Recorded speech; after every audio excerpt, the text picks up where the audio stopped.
करने का नोटिफिकेशन जारी किया है। 10 साल देश पे राज करने के बाद एन चुनाव के पहले इन लोगों को सीए की बात करनी पड़ रही है। अगर 10 साल में कुछ अच्छा काम कर लेते तो शायद आज सीए की जगह अपने कामों पे वोट मांग रहे होते। आज देश के सामने सबसे बड़ी समस्या महंगाई और बेरोजगारी की है। किसी को भी घर चलाना मुश्किल हो रहा है, इतनी ज़्यादा महंगाई हो गई है, कमर तोड़ महंगाई हो रही है। उधर हमारे युवा दर दर की ठोकरें खा रहे हैं रोजगार के लिए, उनके ऊपर डंडे लाठियां बरसाई जा रही हैं। ऐसे में सरकार बेरोजगारी और महंगाई का समाधान ढूंढने की बजाय सीए की बात कर रही है, तो ये बड़े दुख की बात है। ये सीए आखिर है क्या? बीजेपी की केंद्र सरकार का कहना है कि 3 देश, बांग्लादेश, पाकिस्तान और अफगानिस्तान, इन 3 देशों के अल्पसंख्यक जो हैं वो अगर भारत की नागरिकता लेना चाहें तो उन्हें भारत की नागरिकता दे दी जाएगी। इसका मतलब बड़ी संख्या में यहाँ से अल्पसंख्यकों को हमारे देश में लाया जाएगा, उनको रोजगार दिए जाएंगे, उनके लिए घर बनाए जाएंगे, उनको यहाँ बसाया जाएगा। अजीब बात है ना। बीजेपी की केंद्र सरकार से हमारे बच्चों को रोजगार दिए नहीं जा रहे, पाकिस्तान से लोगों को लाके उनके बच्चों को रोजगार देना चाहते हैं।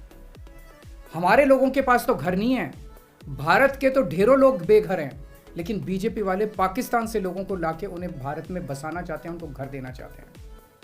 हमारे रोजगार उनके बच्चों को देना चाहते हैं, हमारे हक के घर उनमें पाकिस्तानियों को बसाना चाहते हैं। भारत सरकार का जो सरकारी पैसा हमारे परिवार और देश के विकास पे खर्च होना चाहिए, वो पैसा पाकिस्तानियों को भारत में बसाने पे खर्च किया जाएगा। इन 3 देशों में लगभग 2.5 से 3 करोड़ अल्पसंख्यक हैं। ये तीनों बहुत गरीब देश हैं। जैसे ही भारत के दरवाजे खुलेंगे, इन 3 देशों से भारी भीड़ हमारे भारत में आ जाएगी। अगर इन 2.5-3 करोड़ में से 1.5 करोड़ लोग भी भारत आ गए तो कौन देगा इनको रोजगार? कहां बसाओगे इनको? बीजेपी वाले अपने घर में बसाएंगे क्या इनको? इनके अपने घर में रखेंगे क्या इनको?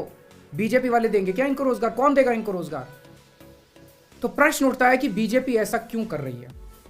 कई लोगों से मैंने बात की, कुछ लोगों का कहना है कि ये पूरा का पूरा खेल वोट बैंक बनाने की गंदी राजनीति है।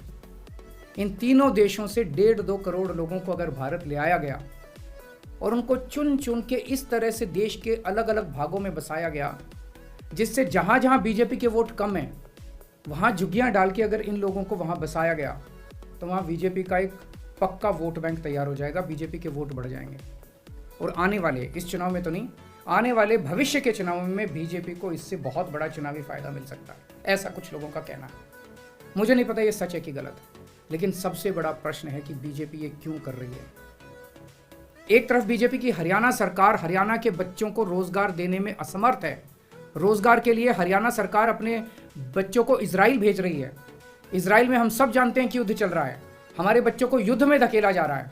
अपने बच्चों को तो रोजगार है नहीं और पाकिस्तानियों को भारत लाके उनके बच्चों को रोजगार देना चाहते हो। मेरी तो ये बात बिल्कुल समझ से परे है। बीजेपी वाले पूरी दुनिया से बिल्कुल उल्टा चल रहे हैं।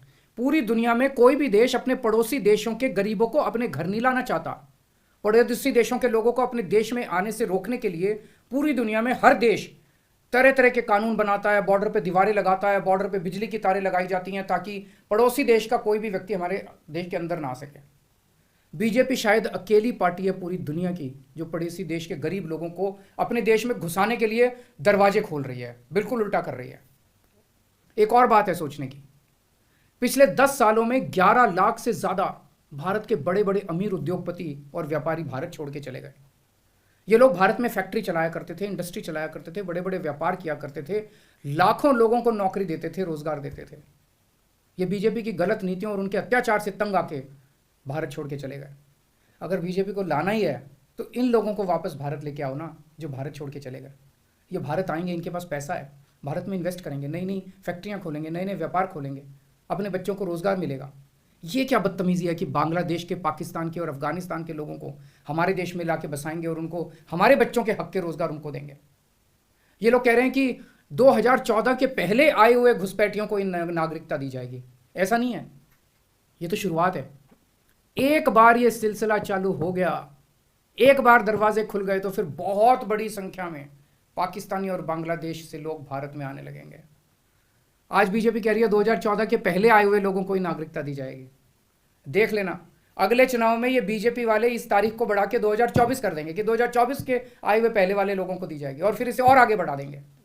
मोटी मोटी बात यह है कि पाकिस्तानियों और बांग्लादेशियों के लिए भारी संख्या में भारत आने के लिए बीजेपी सरकार ने दरवाजे खोल दिए। ये देश के लिए बेहद खतरनाक है, और इसका सबसे ज्यादा खामियाजा उत्तर पूर्व नॉर्थ ईस्टर्न स्टेट्स भुगत रहे हैं, खासकर आसाम। आसाम के लोगों की भाषा और संस्कृति खतरे में पड़ चुकी है, क्योंकि वहां पे बांग्लादेश से इतनी बड़ी संख्या के ऊपर इलीगल माइग्रेशन हुआ है। अब बीजेपी कह रही है कि इलीगल माइग्रेंट जो आए हैं उनको हम नागरिकता देंगे, उनको हम बसाएंगे, आसाम में बसाएंगे। आसाम के लोग बहुत नाराज हैं। एक तरह से देखा जाए तो हेमंत बिश्व शर्मा जो बीजेपी के मुख्यमंत्री हैं, उन्होंने धोखा दिया अपने लोगों को। अपने आसाम के लोगों की खातिर उन्हें सीए का विरोध करना चाहिए था। उन्हें कहना चाहिए था कि आसाम के लोगों की संस्कृति और भाषा दोनों खतरे में है, ये बिल्कुल बर्दाश्त नहीं किया जाएगा। तो दोस्तों, पूरे देश की मांग है कि सीए को वापस लिया जाए। हम किसी हालत में अपने बच्चों की नौकरियां, अपने बच्चों के रोजगार दूसरे देश के लोगों को किसी हालत में नहीं देंगे। और अगर बीजेपी नहीं मानती तो इसको वापस नहीं लेती, तो इस चुनाव के अंदर बीजेपी के खिलाफ वोट करके आप अपना गुस्सा जाहिर कीजिए। नमस्कार।